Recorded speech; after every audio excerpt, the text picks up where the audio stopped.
Bonjour, nous voilà déjà à notre troisième vidéo de cette liste, dont le but est d'expliquer à quoi sert l'algèbre.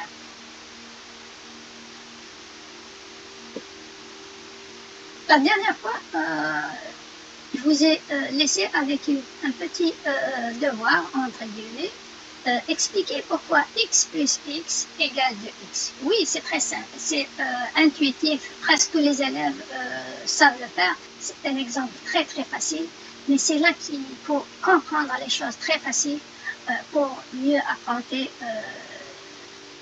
quand on se retrouve devant des difficultés.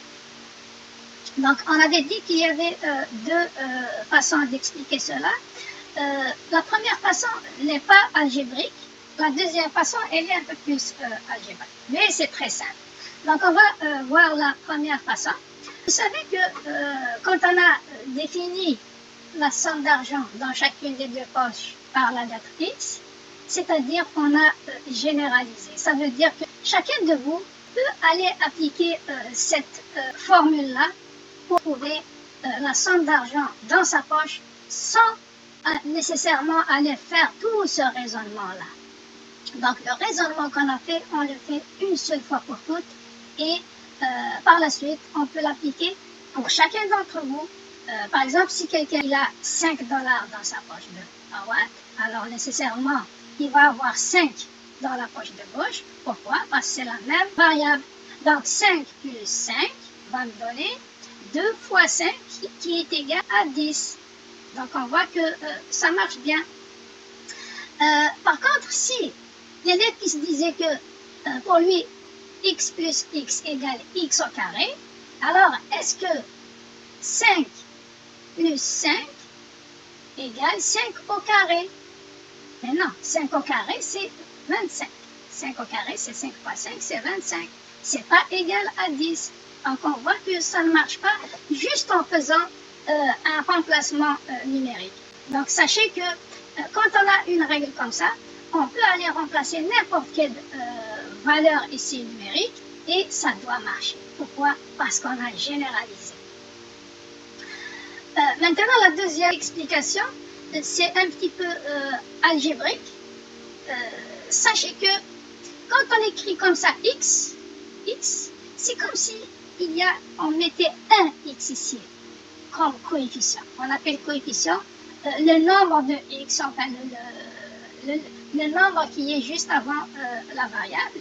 Donc, on ne met pas le 1 ici, mais il faut l'utiliser quand c'est nécessaire. Parce que x ou 1x, c'est la même chose. Donc ici, on voit que 1x plus 1x, donc ça va me donner 2x. Ce 2-là, il vient de l'addition des coefficients qu'on ne voit pas.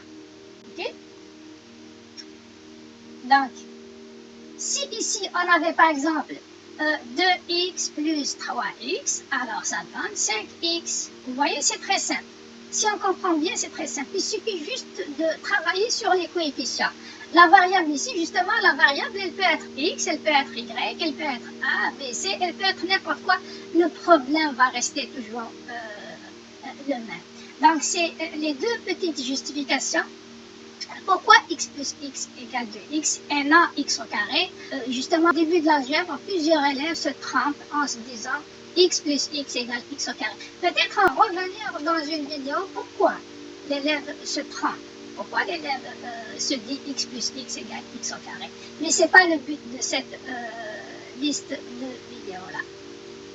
Donc, on a expliqué cela. Donc, si je résume un petit peu, l'utilité de l'algèbre, c'est qu'on a déjà, ça nous permet d'identifier par une simple lettre un long énoncé.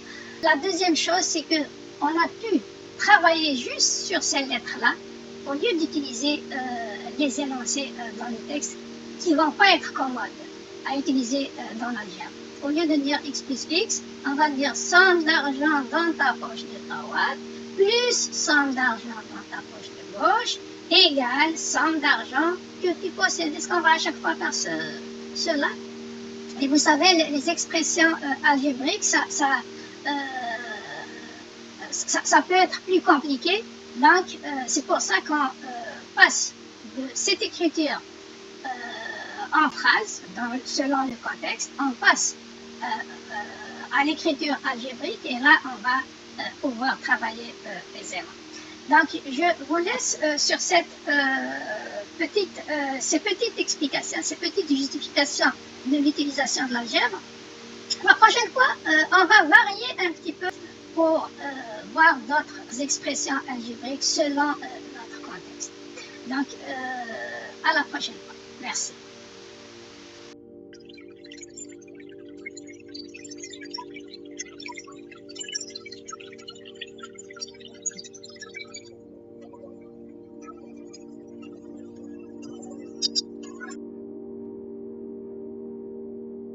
On ne va pas aller plus loin sans faire un résumé des inédits et non dits dévoilés dans les deux précédentes vidéos.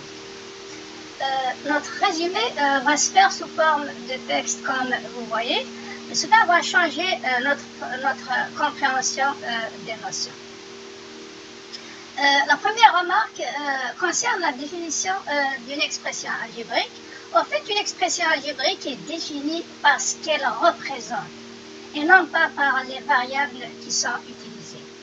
Comme dans cet exemple-là, vous voyez qu'on fait le carré d'un nombre quelconque, on lui rajoute le double de ce nombre et on soustrait 1. Et cette fonctionnalité, elle ne dépend pas du nom de la variable utilisée. On aurait pu mettre Y, Z, n'importe quelle variable.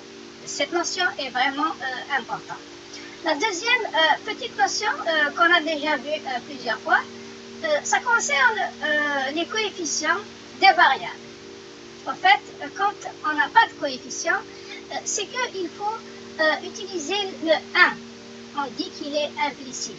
Donc, il faut le visualiser pour que lorsque tu fais tes opérations, tu ne vas pas te tromper. Merci. À la prochaine.